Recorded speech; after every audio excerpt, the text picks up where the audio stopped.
স্বাগতম জানিয়ে শুরু করছি আরও নতুন একটা ভিডিও। তো আজকে ব্রেকফাস্ট করতে গিয়েছিলাম নামকরা একটা দোকান, যেটা শুনেছি আর কি এই মুহূর্তে বালুরঘাটের মধ্যে।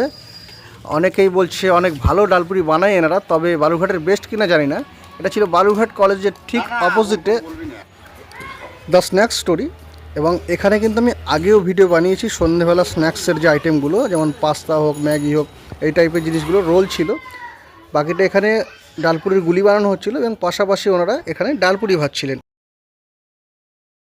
এরকম গরম গরম ডালপুরি হলে সকালে আর কি চাই। এই ডালপুরির সঙ্গে ছিল মিষ্টি চাটনি, যেটা হয়তো একটু তেঁতুলের ফ্লেভার ছিল। তার সঙ্গে ছিল গরম গরম তরকারি। অনেকটা আমার ঘুগনি মনে হয়েছে, বাট একটু আলুর পরিমাণটা বেশি ছিল, একটু ঝোল ঝোল জিনিসটা। তবে খেতে বেশ ভালো, গরম গরম দারুণ লাগছিল। এই প্লেট, টোটাল প্লেটটার দাম মাত্র 20 টাকা। এবং পরবর্তীতে তরকারি চাইলে ওনারা তরকারি দেন, চাটনি চাইলে হয়তো দেবেন। আমি চাটনিটা নিইনি, আমার কিন্তু বেশ ভালোই লেগেছে। এবং আমার খাওয়া ডালপুরিগুলোর মধ্যে ওয়ান অফ দ্য বেস্ট বলতে পারি। বাট বালুরঘাটের বেস্ট কিনা আপনারা সেটা কমেন্ট করে জানাবেন, কে কে খেয়েছেন এখানে। আর ঘুগনি জিনিসটা আমার আবার একটু ঝোলঝোলি বেশি পছন্দ হয়, তবে অনেকের আবার একটু ঘনত্ব মানে গাঢ় জিনিসটাও বেশি ভালো লাগে।